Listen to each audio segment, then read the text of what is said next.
Hello, everybody. Welcome back. Hire and Fire podcast by Pirate Consulting, episode number 5. Jeremy Miller here, your host. Chad Sande joins us again, and we tackle the ballsy episode that nobody wants to talk about, and that's sex, religion, and politics in the workplace. And we try not to hold back, but we do have a good open discussion, and you can be the judge.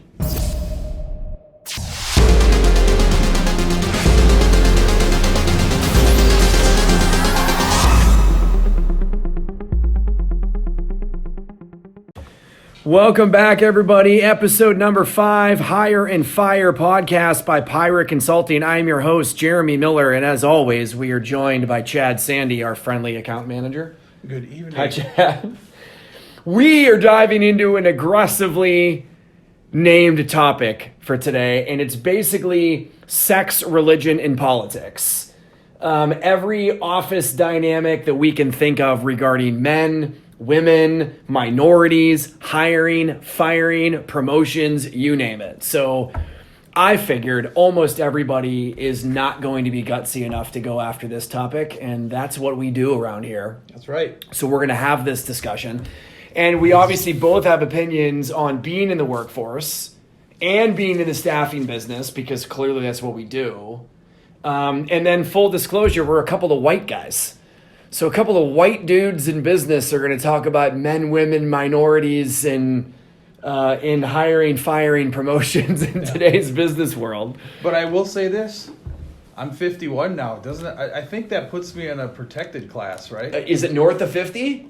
It might be 40. I'm not even Oh. sure because I don't seek out where I can get my bitch from. Well, But okay. I do believe I'm in that class now of where age discrimination could be a thing. I think, not sure. I don't know. Yeah. Now, the AARP senior citizen thing, is that defined as 55 plus? There again, I don't know because I feel like I've been getting stuff in the mail Okay. for quite a few years. So I want to say I think it might be 50, Okay. but I could be wrong. I do know the senior discount starts at age 55 at Perkins. Okay. Yeah. Good to know. I love this topic because I've met a ton of people in a hiring capacity, like as a recruiter. And more often than not, I would have this discussion with older guys. But it wasn't exclusively, where they'd come in and they'd meet with me. They're looking for a new job, whether they're employed or unemployed. And they were concerned about age discrimination. Yeah. And I would kind of laugh and not dismiss them, but I would tell them truthfully, age discrimination is alive and well. Yeah. But not necessarily in the way you think it might be happening. Yeah. So we have clients and departments that we work with that are a bunch of young dudes. Mm-hmm. And you could use the word discrimination, but it wouldn't be viewed that way on their end, look down upon a guy in his late 50s if the entire team is a bunch of 24-year-old beer drinking, softball playing, recent college grads. Sure. But the flip side's also true. So we work with departments that are a bunch of the entire age of the group of the entire department is north of 40, 50 years old. Yeah. So in that regard, a 22, 23, 24-year-old wouldn't fit there either. So you could kind of argue that there's age discrimination on both ends of the spectrum. But I don't know. But when we think of discrimination, we typically, from an age perspective, we think of people older being discriminated, not the other way around. Right. Yeah. Interesting to me is, like I just said, I'm not sure where the cutoff or the beginning point is where you are in that protected class because I'm not looking for it. I suppose if I was looking for it or had my radar up to see if I was getting discriminated against, maybe I would know. I would. I don't know. I would guess that maybe I've been a quote victim of age. Maybe, but I don't. But if I have, I don't know it because Yeah. I wasn't looking for it. So I've never thought that my age was playing a role against me these last few years in looking for jobs or whatnot. Well, my dad's an interesting case in this scenario too. You know, he was a little bit of a late bloomer in his career. Mm-hmm. So I think his I think he would describe it that he never made anything of what he would consider good money until like his mid 40s. Yeah. So, but he was an executive at a bank and got laid off, I would say, give or take, mid 50s. And he was utterly, and still is, utterly convinced, even though that was 15 years ago, that he was kind of washed up. Like, he just had the belief that he would be viewed as too old to jump into a similar job where they were going to give that job to younger people. Yeah. I totally disagree with him because I think I think a lot of companies just view this differently. Yeah. And some are intentionally trying to hire people really young, and some are hiring people that are older. Like, for example, the average age here at Pyra Consulting is dramatically older than a lot of other staffing companies. And I'm doing that not on purpose, but I'm hiring people only with experience. I would say, using your dad's example, I would both agree with him and disagree with him in the sense that I can see why he would have thought that without guidance. When I turned 40, 11 years ago, I remember feeling a little blue to myself, having a little pity party, because I thought, this is, when I was a kid and when I was young, this is not where I thought I would be when I was 40. Oh, okay. So I would say blue. I was a little blue. And I had a friend that was a hockey dad, and he was an older dad. He was in his 50s. Yeah. I had just turned 40. And I remember we were at the Bloomington Ice Gardens. I'll never forget it. He goes, Chad, what are you so sad about? I said, you're just getting into your peak earning years. Do you know that? And I was like, no. I didn't. No. Yeah. And yeah. All I know is I don't make enough. And he said, no, believe me, you are now just entering these next 20 years for you will be your peak earning years. And that was really sort of an eye-opening experience and conversation for me, because I think at the time I was looking at it as just opposite. So I would probably, anyone who's listening to this that is older, that might be feeling the way I did back then. Yeah. I hope would be encouraged that it's really not what it is, kind of opposite. And I think now there would be the perception that all the youngins are making all the big money, but I think there's some truth to that. Staying the course, building your career, and that yes, your peak earning years really do come later in life. Whether that's because when you're younger, you're raising kids and a family, so you don't have the disposable income you might normally have. So all that's coming into play now. I'm making more money, and my kids are growing up, so there's less expenses at home. Yeah, and it sort of becomes the opposite of a perfect storm, maybe. Interesting. That wasn't where I thought you were going to go when you were describing turning 40, but I think most people would agree with you. I think those banner years, the turn in the next decade, I think that's kind of the thing, right? Like you retrospectively look back and you're trying to figure out whether or not you've accomplished what it is you felt like you should have accomplished by that age. I'm 38, but 30 for me, I didn't give a shit. Yeah. Like, I got married when I was 19 years old. By the time I turned 30, I already had 4 kids. So I had already been married for 10 years, had 4 children. So, like, I had been living the life of a 30-year-old for a long time before I was 30. So 30 didn't really bother me. I got about a year and a half until 40. I have no idea how I'm going to feel about it or not. I thought you were going to go with, like, when you're in high school, a 40-year-old is basically a 70-year-old in your mind. Well, like, you just think they're old. Kinda. I mean, there's an Alan Jackson song called Remember When, and in that one, the age is 30. Oh, my God. Where he goes, remember when 30 seems so old. And that's kind of, you're right, when I was 18, 19, 20, 40 was like, I mean, my dad was a grandpa at age 40. Yeah. Of course, when I could be. Yeah, you could. I'm rooting against it at the present moment. But you know, when I turned 40, I did not feel old. But I felt And even at 50, I don't feel old. Yeah. But at 40, it's not that I felt old, but I felt like I would be in a different place Yeah.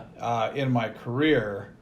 And what I have learned, honestly, these last 11 years is that hockey dad friend was right. I certainly have made more money in the last 11 years than probably the 15 to 20 prior to that. Well, we got an interesting situation with age in general because obviously nowadays the pension thing is dead. Mm-hmm. Right, so you don't really have people working at companies for 30 years anymore and collecting a pension and retiring with benefits. So I'm presuming that will mean that the quote-unquote baby boomers will be working later in life than a lot of previous generations did.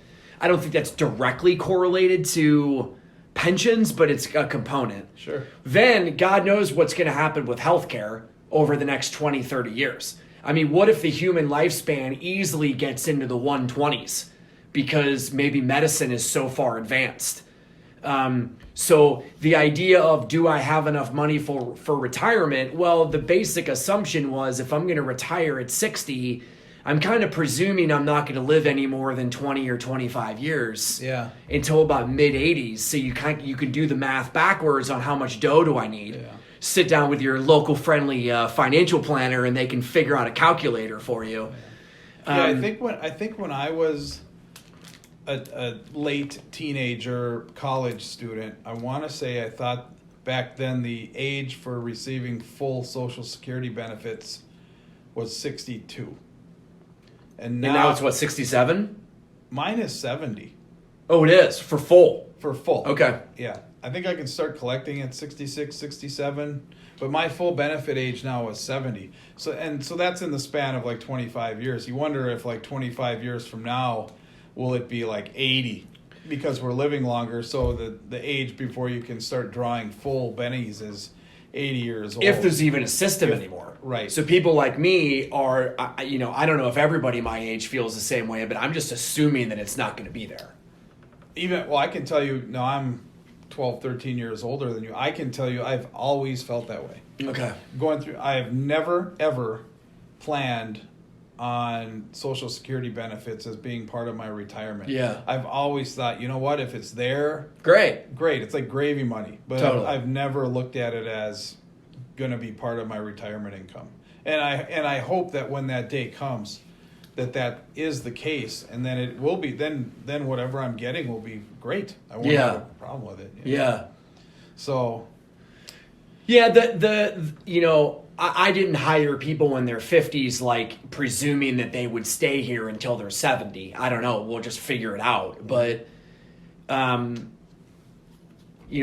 presuming what a lot of people will end up doing is trying to retire from corporate America, give or take the same age, in the 55, 60, 65, but then maybe kind of keep a part-time job type situation, or move away from the super heady, brainy stuff, right? And then move into something like a little more brainless. My dad's genius thought when I first started in my career, I already have a wife and kids. I'm super broke, and I'm an aspiring sales guy, right? We're a commission-based industry. So the salary that I started on was not going to pay the bills. So when I first started in the industry, 13 or 14 years ago, I worked at Domino's at night delivering pizzas. And my dad's brilliant, at least I thought it was brilliant, was if you're going to have a second job, you want it to be the exact opposite of what you do elsewhere. So if I'm using my brain and it's, I'm doing business stuff during the day, then I should have a mindless job at night. So that's kind of why I delivered pizzas. Yeah. And maybe that's what people will end up doing. My only fear for the workforce that stays is, I've just heard enough stories, and I kind of am starting to experience it with my parents, and maybe you can comment on this about your own, is that after a while, your mind just starts to lose its sharpness. Mm-hmm. You're still obviously a coherent adult, Yep. but your ability to be able to think on the fly and be as sharp and quick as you used to be when you were 40 compared to now that you're 70. Obviously, there are people that will disprove that, but I don't know. What did you experience with your parents as they got older? I would say, yeah, I definitely talking about my dad, I think there's a piece there where I guess the only term I can think of is give up, where settled, maybe that's it. You start to settle, even though the potential would still be there to do more, have more, be more. So I don't know, maybe there is a diminished capacity to stay sharp or be sharp, stay sharp. I don't know. Yeah. I know as far as my age, it's getting back to my age and sort of what our topic is here. I said earlier, I've never felt like my age has been an issue in terms of getting hired or staying hired, but I do in our world now of, we're in this hypersensitive, society is very hypersensitive to different things. I wonder what would have happened, or what would happen, or had happened if I would have felt, God damn it, I'm feeling discriminated against because here, 50-year-old, but I'm a 50-year-old white guy. Yeah. So would I have had an argument? Because in a lot of ways, not in the majority. Right. So it's probably like in this world of where if you're in the minority, whatever that is, you have a voice, a very strong voice. I would say when it comes to those minorities, the one that would maybe have the least strong voice, or the voice that people care the least about, might be the age. The age thing, Don't you? Yeah, I think that's fair. My old company was a very youthful style organization, so they just hire a ton of college grads. Yeah. And they did a really good job of promoting from within, but whenever they were a younger organization, now I think they've been around maybe over 40 years, but when they were 15, 20 years in, the overwhelming majority of the offices in the field were super young. Mm-hmm. So you would have guys running offices in multi-million-dollar branches at the age of 26 years old. Mm-hmm. Now, as the company got older and people were there longer, naturally the age of the bosses started going up. Sure. So now if you want to be a 26-year-old branch manager, you kind of need to get really lucky in an expansion market where they're opening a satellite office. Yeah. Because the likelihood of you running a major office is really low because there's so many people around you with more experience. Yeah. So age for a while was something they would have sold as one of their best selling points. But now the company's full of guys and gals that have been there for 25 years. Yeah. So now you have the 22-year-old coming in going, well, the branch manager is 48 years old and has been here since he was 23.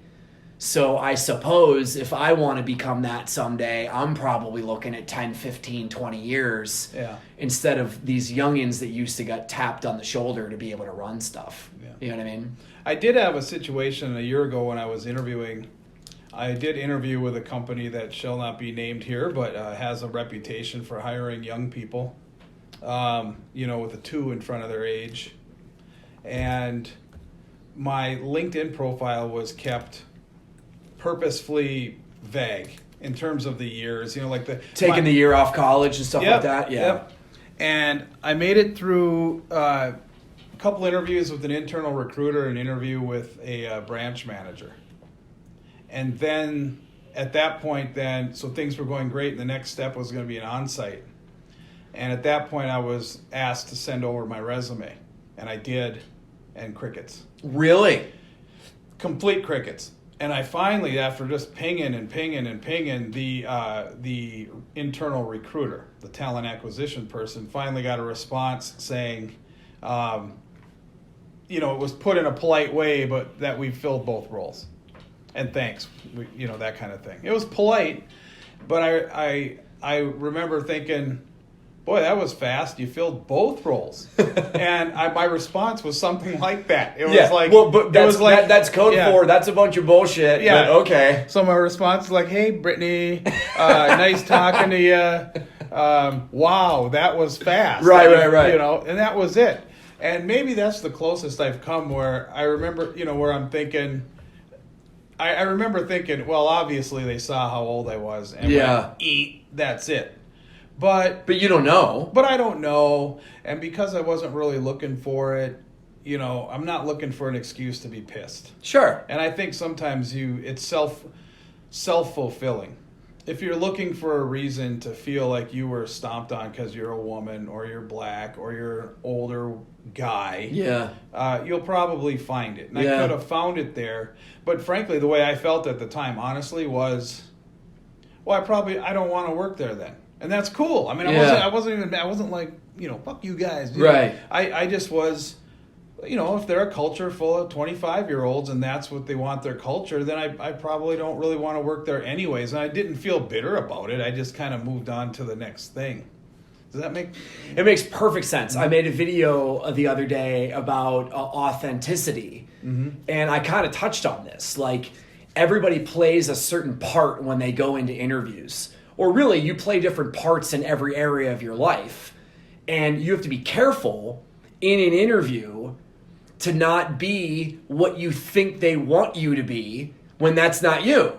Now, you can't fake an age thing, but you follow what I'm saying. So if you're interviewing with a nonprofit and they're this altruistic, help humans, and we're a business, we need to either make money or survive, but we're not about the dough, and you don't give a shit about that, but you're trying to pretend to be that person for the interview, well then, what do you even want to work there? Right. Like, what if you get the job?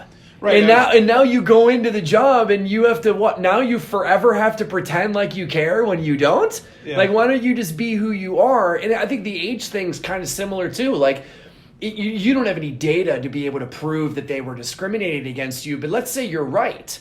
Then you don't want to work there. No, and what could have happened was I could have sent a resume without the year where I graduated and shaved off just the bottom half of my... You know how people basically put the last 10 years of experience anyways?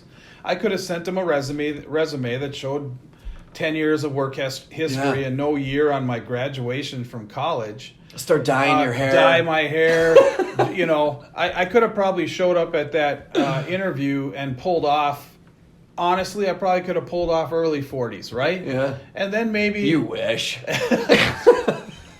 Well, maybe, go on a 1-month crash diet. Yeah. But, even then, had I got the job and now I'm inside the culture, it wouldn't have been a good match for anybody. I mean, I probably would have, because now I faked it to get in. Yeah. They, hired under, whatever. So it probably wouldn't have been a good match anyways. And because of that, I wasn't really bitter. Well, we're hammering age a little bit more than I thought we would, but my old company kind of experienced a little bit of both sides of the spectrum, where they had a really tenured office here in town, and the people that had been there for 15 or 20 years, obviously they're in their 40s, but they're consistently hiring 22-year-olds. So there was kind of a two different demographic. You had primarily single young people who were crushing happy hours. And then you had the older married with kids people. And there was kind of a dichotomy, not only in experience, but in just life situation.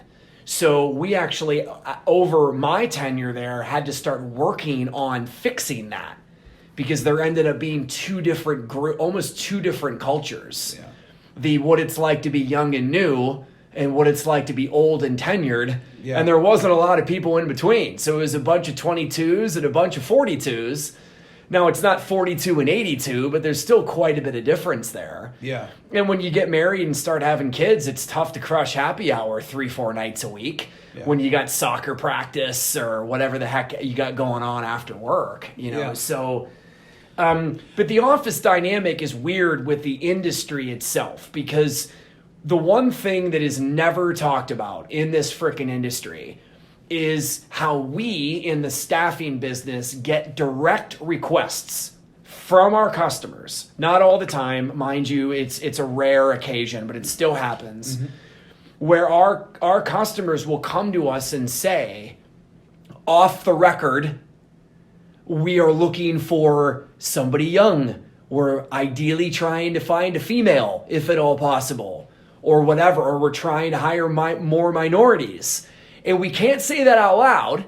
You can't put that on a job description. You can't unhear it when You they tell it to can't you. unhear it. We're salespeople. Yep. So if we want to help our customer, we're trying to listen and take the feedback. So you have ABC company who realizes, especially in IT, that there's only so many women. So normally it's a push from the top on some type of, what's the right word? Trying to find an equilibrium. Yeah, I don't want to say quota, but But to a certain extent, they're trying to equal out the sexes. yeah. So they'll point blank say, we're ideally looking for a female. So if we can find that, great. And that's not always the case. But it's weird that in our culture, the screaming from the rooftops of most minority groups, which is about as loud as it's ever been, or at least that I can remember on my, stint as an adult here, that is so prominent. Mm-hmm. Women in leadership, equal pay, gay rights, minority equalizing, things of that nature. But at the same time, you can't put on a resume or a job description that you're looking for one of them. Yeah. So we're pushing the hiring agenda, but we can't say it out loud. Right. Which is a weird dynamic, and we deal with that all the time. All right. So I'm just going to dive Oh, right you taking in. your gloves off? So, because I'm a sales guy, and I'm 51. And this whole minorities screaming from the rooftop. You don't get to say anything. You're a white male. You should probably shut up.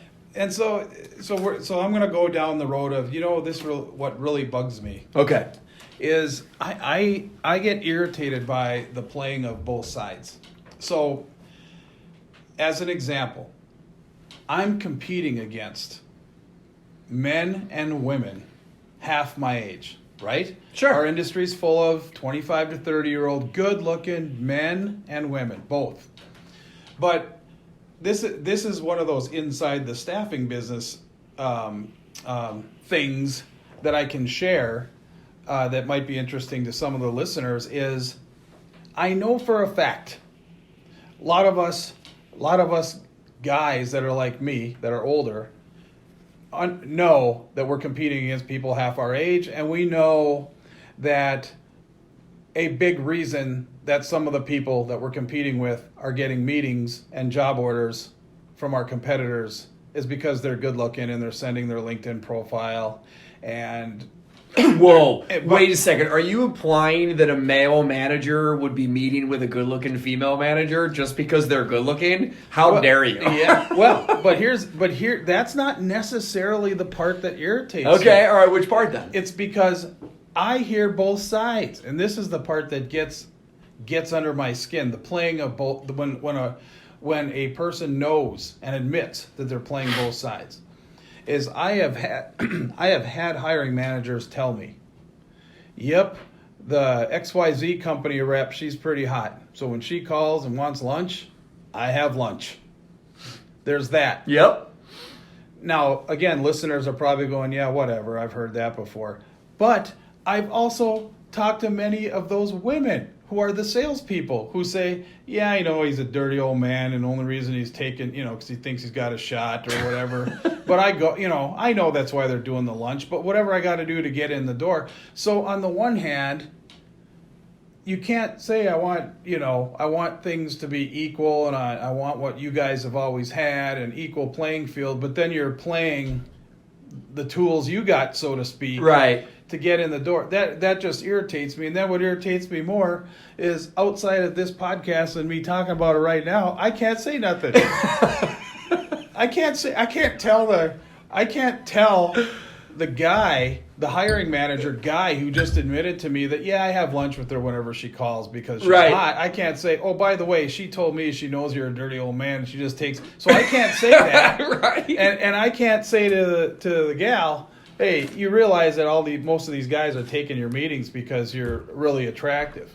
And at the end of the day, I think we all know that you got to perform. Sure. I mean, Yeah, even if you're an amazingly good-looking dude or a really beautiful woman, if you can't perform at your job, you're going to lose ultimately. Right. And truth in advertising, I will even say this. I would guess, and I will never know because I'm a man, but I would guess that 25-year-old Boombalati account manager gal who's getting all the meetings, if they mess up, if they don't perform, they're out. Yeah. They're not given a second, third, fourth chance. Where me, I probably, if I might have to work harder to get the meeting and get the job order. Yeah. But if I don't perform, I probably still get another chance and another chance. You think because you've performed, or because you have more experience, or you're saying they might get the meeting, but they're given a short leash? Yes. Because the hiring, in this context, you're saying you think on certain occasions the hiring manager will meet with her. Let's just say it's a male manager, female sales rep. The male manager in this circumstance might meet with her because she's attractive, but in the back of his mind, he's thinking, I'm only giving you this shot. I'm only giving you one shot, per se. It's gratuitous. If I'm going to make it easy on you to meet with me up front, then I'm going to make it a little bit more difficult if you can't perform. Yeah, so like that, maybe? Right, so the pros and cons. Yeah, right? yeah. So the pro is she might get more meetings easy, but the con is she might get kicked to the curb, never get another chance with the hiring manager if she doesn't perform. Yeah. Where I might have to work a little harder to get meetings or job orders, but if I don't perform, I might get more chances. Yeah, which could be true. And that's not fair either. Yeah. So it does go both ways. But getting back to my point is not so much about, God, I'm jealous of these, young, good-looking people, and believe me, these good-looking dudes too, right? Yeah, They're young whippersnappers, sharp with a lot of energy. They're on top of their game. It's when you're playing both sides. When you're complaining on the one hand about no fair, but then you're using the things that you're complaining about now to your advantage. You can't have it both ways. It just feels hypocritical to you. A little bit. Yeah. And then because we live in such a hypersensitive world right now when it comes to things like discrimination or racism or misogyny or whatever, I'm in that class that is, I'm a white male, a straight white male. I'm in by far the majority of our population of America, yet I have at times what feels like the smallest voice, or the voice that if I say anything, you get the hand, right? Be quiet. Yeah, you don't get it. Yeah, you guys have had it so nice for so long. Just shut up. I don't want to hear your opinion. Yeah, and that to me, that's frustrating. And again, outside of this podcast, I don't even know if I'd be comfortable having this part of the conversation because you just feel like you can't even speak up sometimes. Well, we're gonna put this sucker on the internet, so that's right. So, the minority male versus male female. Young, old, black, white, gay, straight, obviously that's a big thing in the culture nowadays. Mm-hmm. And I know companies are on a minority hiring kick. Mm-hmm. And I believe it's coming from a good place. The idea is we would like to have a more diverse demographic, especially if in your organization, statistically speaking, there is an unbalance, right? There's way too many dudes, or there's only guys on the executive team, or maybe you feel like your internal employees from a demographic perspective don't match your clients, for example. Like that's a big one too, where in IT, there's a ton of Indian from India based talent, right? So you have a lot of foreigners and or people that have immigrated here and maybe they're American citizens now, but there was a push for a couple of years in my old company to try and find Indian minority recruiters to try and match our consultant base, which I'm like, okay, I can understand that. I get it. The weird dynamic, and you and I can only speak from the majority perspective, is when you're in the majority, in a weird way, you are now excluded from the minorities. So I remember plenty of times sitting in the pit in my old company while they are the minority groups are having like I forget what they called it, minorities in business, women in leadership, whatever the heck it was. And in the pit during the meeting, there's only me and the other white dudes because all of the women and anyone who's gay or black or Latino or whatever is in the conference room. So it's weird that we're the majority, but it's weird to sit in the pit when darn right you're being discriminated against because you're in the majority. Right. And you can't say nothing. And I can't say anything for sure. And I would joke, and I really was joking, saying like, what would everybody say if I started hosting a men in leadership group, right? But it was already all men in leadership. Or what if I started hosting a white people in leadership, right? Like that wouldn't go well. Now I had no desire to do that, right. But it felt a little weird that it's cool to embrace the difference in this one category, yet you're trying to push the minority higher in order to equal it. Yet the way you're pushing it is by separating the groups. Right. So, maybe there's no easy way to do it, right? Okay, so for example, like if you're trying to hire women, or let's go with promotions. Yeah. You're trying to, so you can look at your organization, whether you run it, own it, whatever. Maybe it's coming from the top. And there is a initiative to try and get more women in leadership.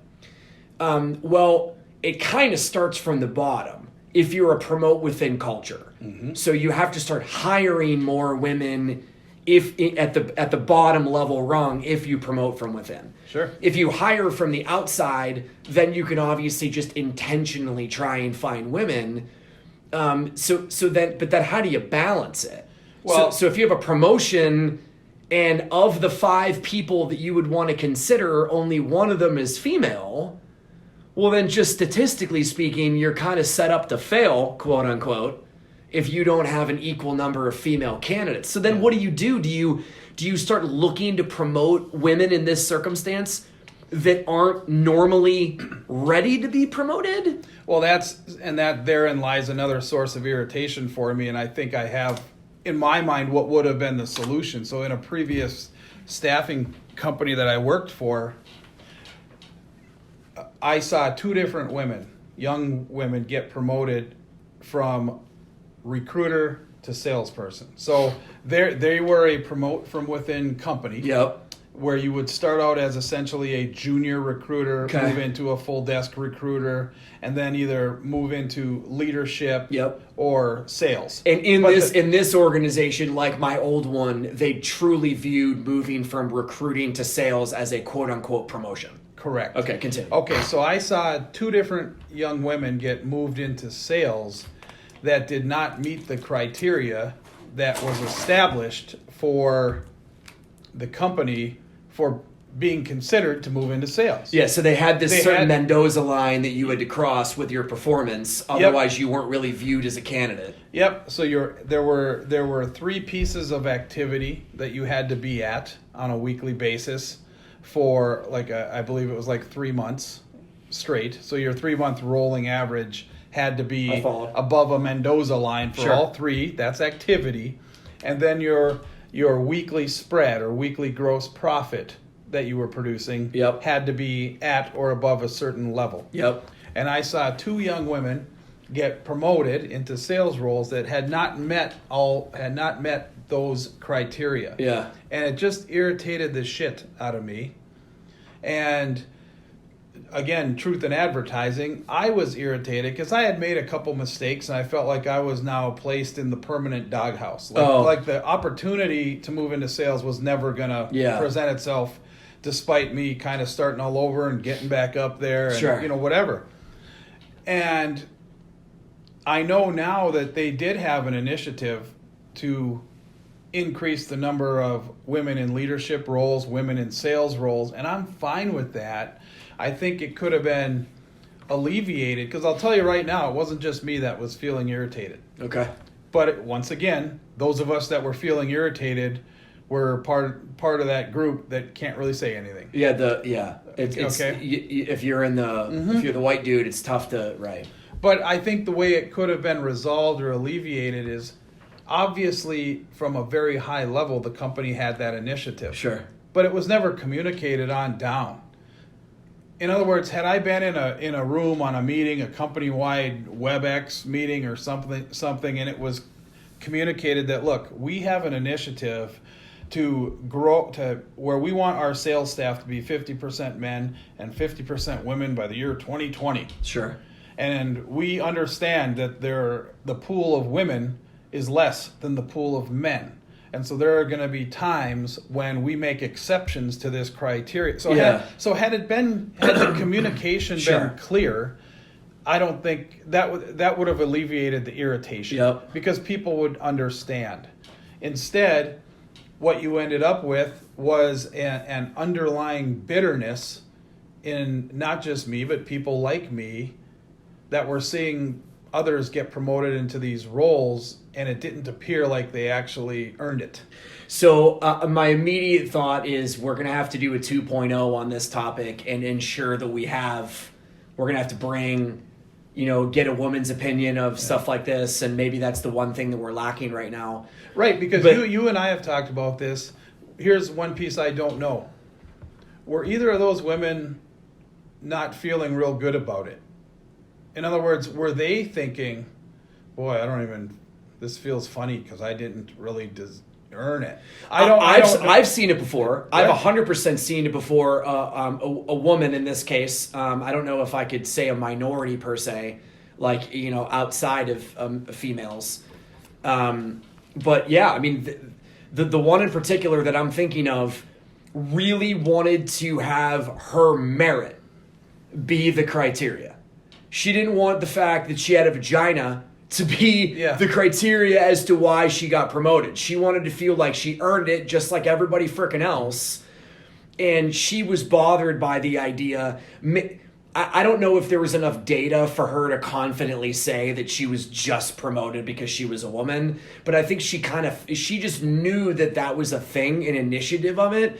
And she felt like part of her pride was robbed because of the fact that it was obvious that the push was women at the moment. Mm-hmm. And she wanted to have the same level of like, look, I kick ass. Right. Whether I'm a guy or a girl, whatever. I was the best man, woman for the job. Right. Because then you wonder if a corporate initiative like that can eventually, down the road, become counterproductive, because does that woman then, as she grows into management, lose credibility with her underlings, so to speak, if the underlings view her management role as gained just because she's a woman? So then was the whole initiative have actually a somewhat of a reverse effect, or not as big of an effect as they would have thought? I hope people listening are at least now thinking that we're cognizant of what the other side might feel. Well, I mean, we obviously we can try to the best of our ability to be able to understand, but I don't know what it's like to be a woman, and obviously a woman doesn't know what it's like to be a guy. So we're just coming from our own perspective. But for example, at the present moment, there's all guys here. Yep. Now we're a small company. There's only 7 of us. Yep. But I remember. Can I speak? Of course. To that? Because this company I always refer to, I was employee number 1 in Minneapolis. And I remember when we got up to 6, 7, 8, 9 people, very similar to the size of our office now, and we hired our first woman, and she was really good. But I remember she would complain all the time. Not all the time. She would complain often, on a regular basis. About there being so many men in the office, and it's a boys' club. And I remember thinking, and at one point I did tell her, well, eventually it will change. Yeah. But right now we're just getting going, and these just happen. It really, because we were so small. Yeah. We just happen to be made up this way. We're so small. It's too small of a data set for you to make that judgment. Sure. That was my point. Sure. And I can tell you now, having been out of that company for, over 4 years, their office in Minneapolis is absolutely much more balanced in terms of men and women. Yeah. So what ended up happening was exactly what I told her would happen. Yeah. Eventually, as we grow, our office will become more, quote, diverse. Yeah. In the man-woman sense. It just kind of, we're so small right now, it just kind of happens to be how it is right now. Yeah, and my lone female employee, left voluntarily, a month or two ago. Mm-hmm. So, and I truly, when I'm looking to hire, all I really care about is the experience. Yeah. So if it's male, female, young, old, black, white, I don't care at all. Which then gets us down that rung lower to the hiring pool. If 80% of the people that are applying for jobs here or wherever are men, then naturally, well, statistically speaking, yeah. Most of the hires would be men. Unless you're intentionally taking chances on female or minority candidates because you've, quote, lowered your bar of expectation to be able to get a more diverse deal. Or I suppose you could argue that maybe you just need to, maybe lengthen your hiring process to be able to try and get some more other candidates in play. But, I don't interview a ton of people. I'm very blunt and honest over the phone, and people pretty quickly are going to know whether they like me or not. And then I'm going to know whether I like them or not. And once I get people into the face-to-face stage, I'm not face-to-face interviewing a ton of people. So, I'm not the type of manager that is interviewing 12 or 14 people and then whittling it down into 2 more rounds. I might speak with 3, 4, 5 people over the phone at the most, bring in 2 or 3 at the most, and then pull the trigger on somebody. So I kind of, to a certain extent, get what I get. Yeah. And that's just based on talent. One of our employees is black, and he's freaking great, and I love having him here. And he was actually a referral, so that worked out well.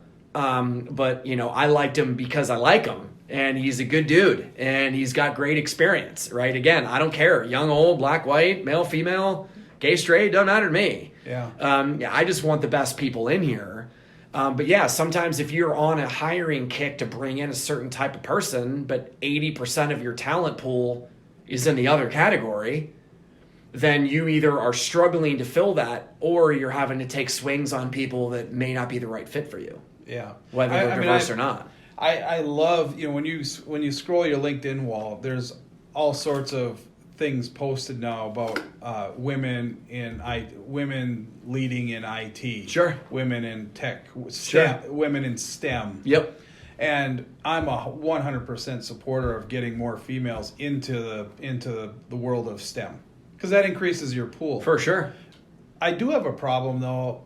When I see, I think it's the newer CEO of Accenture. Now, don't quote me, but I'm pretty sure it's a woman. Okay. And one of her stated objectives is to have the Accenture be 50% men and 50% women by some certain year.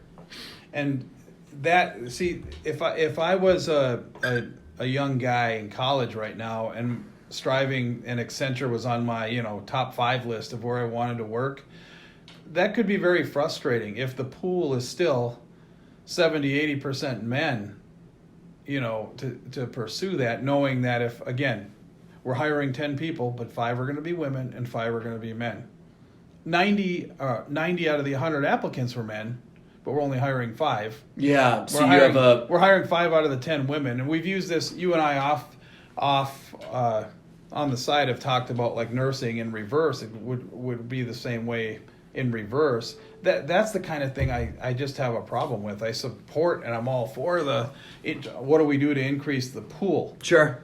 But I don't know if just saying we're going to have X% this and X% that is necessarily the best route. But I do believe we probably need a podcast 2.0 on this, where we could have a female have some more panel members. Yeah. I mean, there's some interesting dynamics. The amount of women in the workforce, I don't know if it's at an all-time high. I'm just presuming it is, at least in our country. Where I felt bad, frankly, for a couple of ladies that I've worked with in the past that genuinely felt called to be stay-at-home moms. And, they obviously, they went to college, they got out of college, they joined the company that I was at, and we obviously got to know each other. and they're killing it, or they're doing their best, and they would spend 2-3 years and maybe do well, maybe not. And a lot of them, 25, 26, 27 are starting to get married. And sometimes they'd have a kid fairly quickly. And I saw some weird dynamics. Now, I wasn't a part personally of these discussions. I'm just giving you the secondhand, where sometimes those gals who are really interested in being stay-at-home moms kind of get a lot of shit from some of the other ladies. Yeah. Because they want to bow out of the workforce, where a lot of them feel really passionate about, like, that's their path to happiness. Mm-hmm. Maybe they want children too, but they want to be working moms, or who gives a crap, right? So I saw a few of them, they kind of had the kid, right? And then on the 90-day maternity leave or whatever amount of time they took, they kind of faded off into the distance. So they used the 90-day maternity leave, and they kind of did the, like, yeah, I'm coming back, and made it clear when they were about to give birth, or at least in the 3rd trimester. So they're still at work and they're talking about their plans on returning, and then they kind of fade off. And it was weird because normally if somebody was quote unquote retiring, whether you're a 25-year-old mom who's going to stay home, or you're a 65-year-old who's going to retire, like, normally you want to kind of celebrate that. Thanks for coming here. Let's have a happy hour. Let's frickin' order a cake. Who cares? And they kind of didn't really get that moment because they were kind of guilted into the idea of having to say, yes, I'm career woman. Yes, I'm career woman, when some of them didn't want that. Yeah. And you and I joked about this as well. Like, there's still a huge stigma, and you and I would both admit it as dudes, on stay-at-home dads. Like, and I totally think it's unfair, but I still have that thought in my mind. Like, I'm so programmed to be hunter, go make the bacon, that when I see a guy who's not working, I kind of wonder, is he lazy? What's wrong? Is he What's wrong? But that's dumb. Like, if you want to be a stay-at-home, maybe you're a kick-ass stay-at-home dad. Right. Maybe you can coach all the sports teams and or whatever. I mean, like, if that's your jam, go for it. But, like, I'm more than willing to admit that I kind of unintentionally, either subconscious or consciously, look down on that, and I find it strange. Yeah. Maybe that will even itself out over time. It's tough to know, but it's just a weird workplace dynamic, and everybody really wants to be friggin' PC and not say anything stupid. But but not everybody agrees. There are plenty of guys out there that would say this women hiring thing's bullshit. And maybe they have legitimate feelings, but that's not something that anybody would normally feel comfortable saying out loud. Right. So it's just weird in that dynamic, where, you want to treat different groups of people the same, but then we're defining them based on the difference. Right. So let's make it equal playing field for minorities or what have you, but we're going to intentionally try and hire them and bring extra special attention. One of my old coworkers is a female Asian, and she used to joke that there's no way she's getting fired. She's a double quota for the company at the same time, which is real. Like, that's real life. But people don't want to talk about that because they don't want to be accused of discrimination or, trying to use Well, I can tell. It's funny you say when she says, "There's no way I'm getting fired," and I've worked at companies where in the pit we would have the opposite behind the scenes conversation. So you're in a pit full of men and women, and we'd say, "Holy shit, dude! Do you realize that at any given time any of us could get fired?"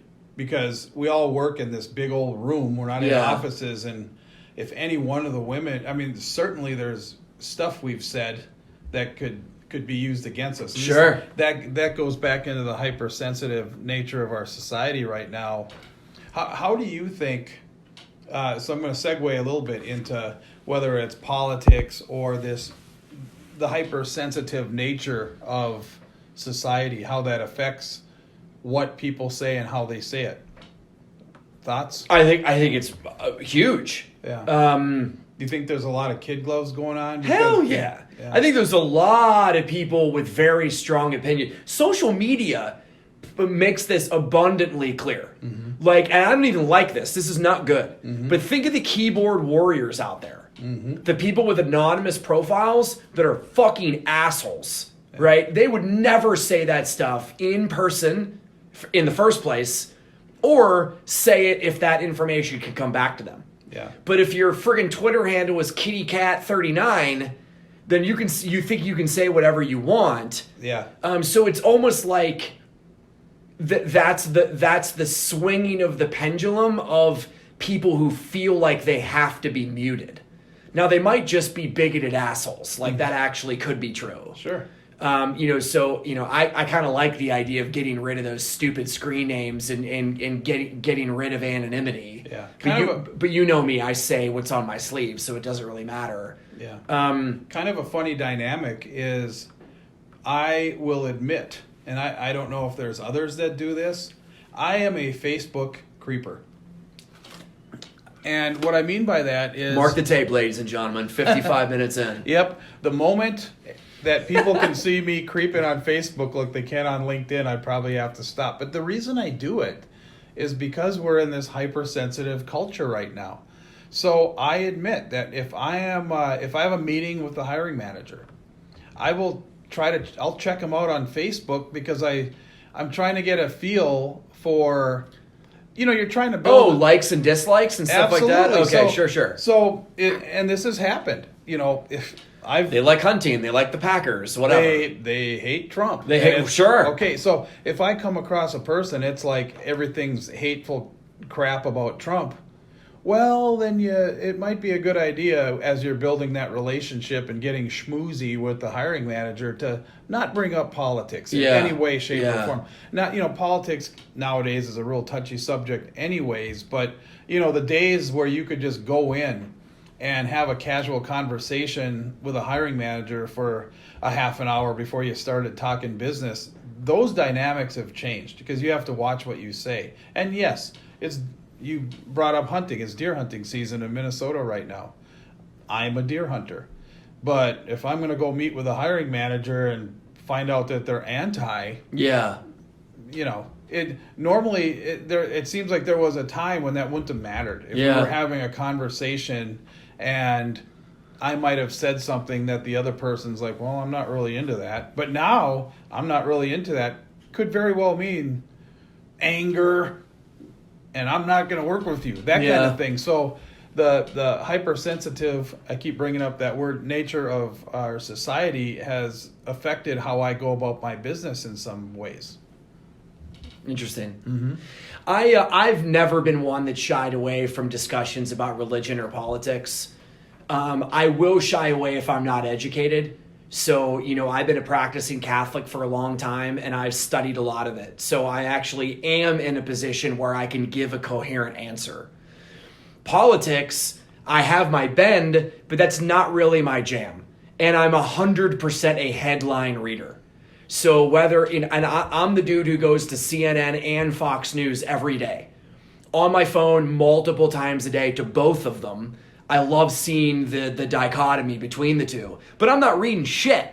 Like, I'm seeing literally the subject of the article. What both? So I might have like a basic knowledge of a certain world circumstance, but you dive any deeper and I don't know what I'm talking about anymore. Yeah. And those are the only times where I want to shy away. I don't want to shy away because we might have differing opinions. I think I'm capable, and most people are capable, of having a discussion, being on opposite ends.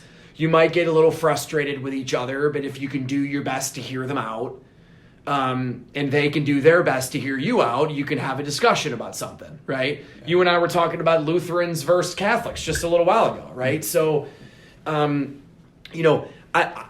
believe people use it too much as a crutch, where as soon as those topics are brought up, they immediately shy away, and that's half the problem, is that we're not even willing to hear out the other side or even investigate the other side. Mm-hmm. So if I run into a super righty or a super lefty political person, I'm always interested about how often they are checking the opposing opinion. Yeah, and where they're getting and where you're getting that info from, right? So that's kind of why I like both. It's kind of humorous for me to go to CNN and Fox News multiple times a day and see just even the wording of the title of articles. Yeah. But I'm intentionally at least trying to understand what the other side is thinking or how certain situations were perceived. Yeah. But it doesn't mean that I agree per se. Yeah. And one thing I think is kind of funny, kind of interesting is the little bit of job hopping I've done in the last few years has coincided with the election. So I can, having been now to several different staffing companies. During Trump's term. Yeah. Okay. Yeah. The passion, I'll call it, the passionate conversations on both sides. Sure. Has diminished. It's almost like people. There's so much noise out there, and the noise has been going on for so long that you just become numb to the noise. So, the company I was working at when Trump got elected, oh my God, the office was just full of like bitterness and anger, both directions, right? And then, but now here we are 3 years later, and it's like the stuff has gone on for so long. Like in our office here, I don't sense that at all. The angry back and forth. A rub. Yeah. The rub. I know what you mean. Believe me, there's still people giving their opinions and talking about things for sure, but it's the rhetoric that goes on inside the office, and I've worked for now 3 of them since 2016. I've seen diminish. Interesting. Yeah. I don't know why that would be. I feel like media has changed a ton. So, and I think most people would agree that news in general used to just be, it was reported, and now it's more opinion based. Sure. And almost every media outlet has a reputation of being on one side or the other. Yeah. And it used to be hidden, and now it's not hidden anymore. So I think if you want, I don't care what your view is, you could find a media outlet to agree with you. And you can find plenty that will completely disagree with you. I don't know if that's good or bad, to be honest with you. I think it's only bad if people are intentionally only consuming the media that agrees with them and then avoiding the media that doesn't. I get it. You can only handle so much negativity. So yeah, you got to be careful on what you bring into your brain at any given moment. But I hope you're right in the sense that it's diminished, because I think a lot of people would disagree with you. Yeah. Being like that we were at like this freaking boiling point where people are about to explode and we've never been more divisive, which is weird because going back to the beginning of our conversation, there's so much push to try and bring unity and fairness that it's weird that at the same time we're experiencing what a lot of people would say is maybe the most divisive we've ever been. Right. I don't know. I think the divisiveness comes from the media, though. Because the world I live in, meaning from the moment I walk out my door and I go get gas and you talk to the dude behind the counter. Yeah. Just day-to-day interaction, I don't feel like people are all pissed off at one another. That's an interesting point. But when you turn on the news, you would think we all are pissed off at one another. So the world I see on TV doesn't match the world I'm living in. It's an interesting point. Mm-hmm. Yeah, because do you give a crap if you go to the bar and does it even cross your mind whether the bartender helping you out is male, female, young, old, a liberal, a conservative? Yeah. Like, I mean, I don't tip based on who they are. I tip on half the time you're getting 20% regardless, but if you're great, I'm going to tip you well. Like, you know what I mean? Those things aren't even crossing my mind. So, Trump did his rally at Target Center just a few weeks ago. Yeah.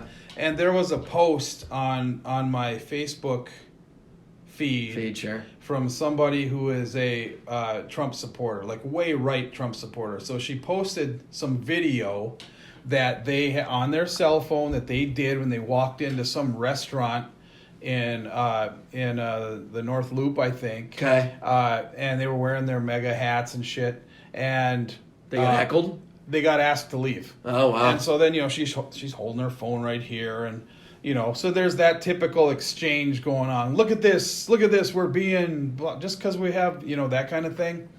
And we don't want you here, that kind of thing. And it was really negative. But my takeaway from that video clip was this. I thought, I'll bet you if I went to that restaurant and just had a meal, I'd find I was treated very well. My experiment, I was thinking, was I was going to go there, eat lunch, do my tip, and when I was done, say, by the way, I'm a Trump supporter. Not that I am or aren't, but just to see if their mood would change then. Well, and because here's what I suspect. I think the people who walked in there looking for a fight. Well, you beat me to it. Both sides were too aggressive.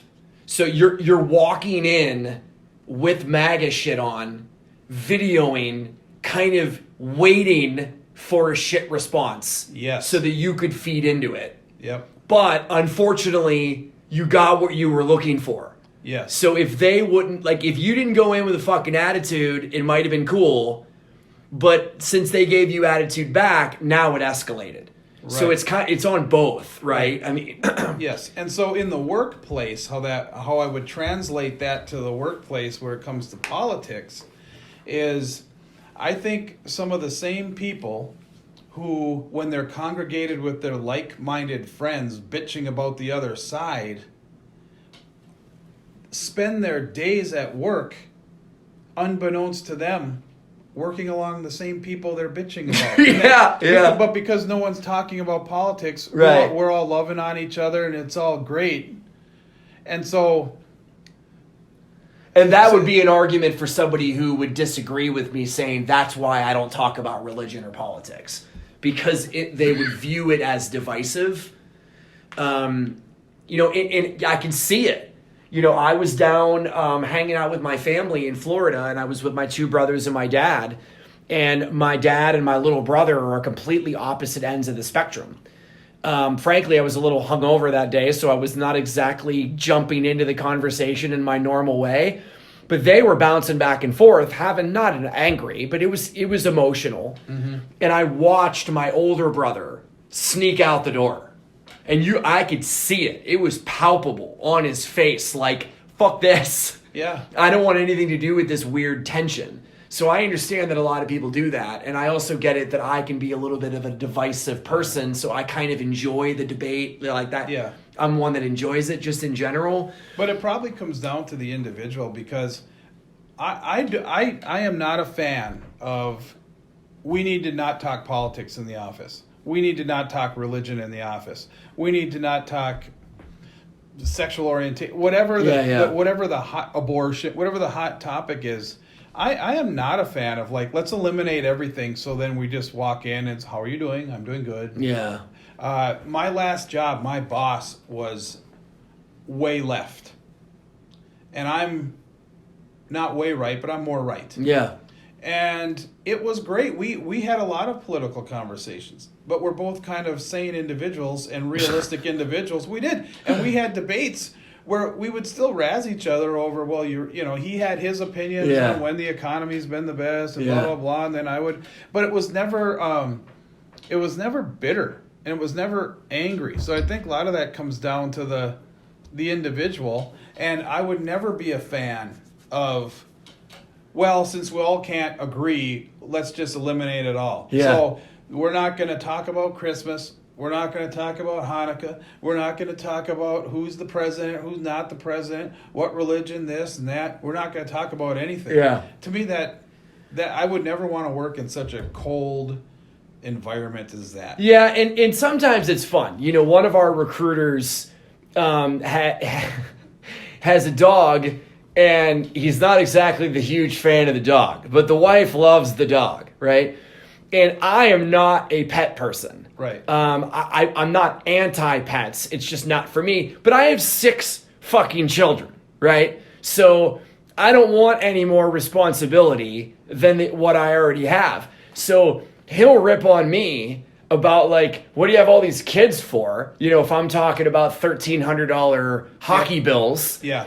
And then he'll start bitching about the dog, having to bring him to the vet, and I go, "Why the fuck do you think I don't have a dog?" You know what I mean? But we are completely different, right? He is pet, no kids. I'm kid, no pets, right? And I get it that it's not as divisive as abortion, but you get the point. But that gives me the analogy to understand. So like, I love having a bunch of kids. But I don't want a pet because I view a pet as a pain in the ass, something else to manage and pay for. So I can totally understand how somebody would not be having children because that's how they view kids. So I'm like, okay, I get it, because you kind of view kids the way I would view having a pet. You know, for me, it's just something to manage that's expensive, and then you look at kids that is something to manage that's expensive. Yeah. So we like to razz each other a little bit, but you know, I'm trying to be as empathetic as I can, although obviously we're all coming from our own vantage point. I'm a white dude who's 38 years old. I have no idea what it's like to be black. I have no idea what it's like to be gay. I have no idea what it's like to be a woman. I have no idea what it's like to be old. You know, like I just like you. I just don't. Right. And frankly, I can kind of get it, but certain things you just don't get. Right? Like I don't have ancestry that were slaves. Yeah. I can't understand that. Right? Like, and I grew up in suburbia. Like I don't know what it's like to come from the frickin' projects. I just don't. Yeah. So, you know, I can try and understand, but I can also understand there's a lot of things that I just don't frickin' get. And I think we would all go a long way. Is it better to grow up in suburbia than to grow up in crime-ridden inner city? You could argue yes. I only know one of the two. But I know that my life is not frickin' rosy, and I got a lot of frickin' problems, and I always have. Yeah. So if you grew up in the inner city and you were in crime central, you probably had it worse than me. But it's also not fair to presume that everything's fucking cool because I grew up in the western suburbs of Minneapolis. Yeah. And therefore things were obviously great. No, they weren't. Yeah. Interesting story again this weekend. I learned that my number 3 son, we doing all right? Yeah. Okay, my number 3 son, he's in a fraternity in college. And we just through casual conversation, he was talking Phi Kappa Data Delta? Yep, something like that. Like whatever, go ahead. But whoever the second in line is to the president, I don't know if that's called the VP of the frat. My son says, yeah, he doesn't really like me that much. And I said, why? And he says, well, now my son goes to college in Wisconsin. He says, well, he thinks I'm a spoiled rich kid from Orono. You know, Orono's an upper class. Upper middle. Sure. Yeah. In the Western. Maybe even upper. Yeah. Yeah. And as a dad, I got inside, I got that feeling like that little fucker, you know, like but then I just got to thinking, God, I actually feel sorry for that kid because he has no idea what Hayden's like. So he's making this assumption based on where he's from. And he is not a spoiled, rich kid from Orono at all, actually. But even if he was, he shouldn't have to then stoop down and and act like something he's not, right? And I feel bad that the kid who believes that about him, if he doesn't change his viewpoints, he's gonna put a ceiling on his own success and growth in life, because he's gonna kind of only be cool with people who are wallowing where he is. The people that are up here, they're spoiled, rich, sons of bitches, you know, that kind of thing. It's interesting because I was a public school kid, and I grew up in Pittsburgh, and I lived in the part of town in Pittsburgh that was what I would consider lower middle class. We weren't poor, but we sure shit weren't rich. And then we moved to Minnesota, and I moved into Eden Prairie, which is arguably one of the richest cities in town. Yep. So that was a weird culture shock for me. Even though I went from suburbia to suburbia, it was still a different level of suburbia. but the reality of going to public schools, I absolutely had a notion that private school kids were stuck-up assholes. I don't even know where I got that. I didn't know many kids who went to private schools. I just presumed that if you went to private schools that you were rich and you were, snooty, hoity-toity, whatever you want to call it. And then now it's hysterical that my kids go to private schools. Yeah. And they've never gone to public schools. Yeah. Now, we send them to Catholic schools, and I would genuinely argue that that's different, even though it's definitely a private school, quote unquote. But it's not like the Twin Cities example of like Blake and Breck. It's not just a quintessential everyone's loaded here. Like there was a faith twist to what we were doing. So it's weird that I went from private schools, I don't like those people, to now I'm going to send my kids there. Right. And obviously I have a different vantage point because I've been associated with private schools for 20 years now. And there's a ton of people with money and a ton of people without. Yeah. And, a lot of private schools are scraping by because they're giving away tons of tuition. So now there are obviously schools that are just all rich people, and that is what it is. But there's schools that are, really, really poor. Mm-hmm. And my kids went to Catholic schools in kind of the inner ring of the city. So some of the other Catholic schools that we would play in sports are in really shitty areas. Mm-hmm. So yeah, it's a private school, quote unquote.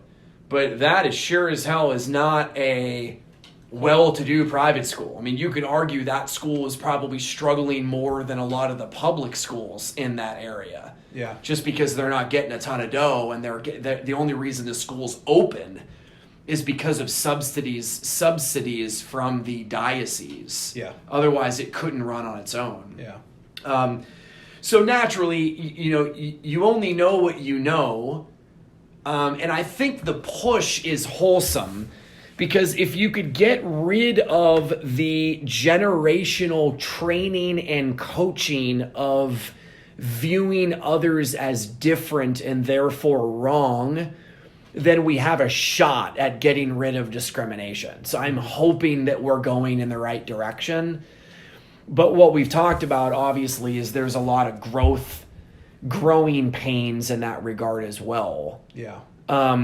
And we all experience it. Even being a part of the majority like you and I are in almost every area of our lives, we can start to feel like a minority because the minorities are trying to separate themselves. That's what we feel like. Mm-hmm. I'm presuming anybody in that group, and we're going to have some in next time, would say, you already have everything good. We're just trying to figure out a way to catch up. Get a piece of that. And I can see that side as well. That makes sense, even though I don't personally live it. You know what I mean? So, I don't know. Love your feedback. If we come across as judgy and shitheads, I'd love to hear it, because that's not what I feel like what we're talking about. And I think we've had a really honest discussion around some of the dynamics of sex, religion, politics in the workplace, and how that kind of twists into the staffing business. Yeah. So that covers it. Episode number 5 is a wrap. God, you took my line. We will see you next time. You just got done listening to Hire and Fire, a production by Pyra Consulting. Please check us out online on either LinkedIn, Facebook, or our website at pyraconsulting.com. That's PIRA consulting.com.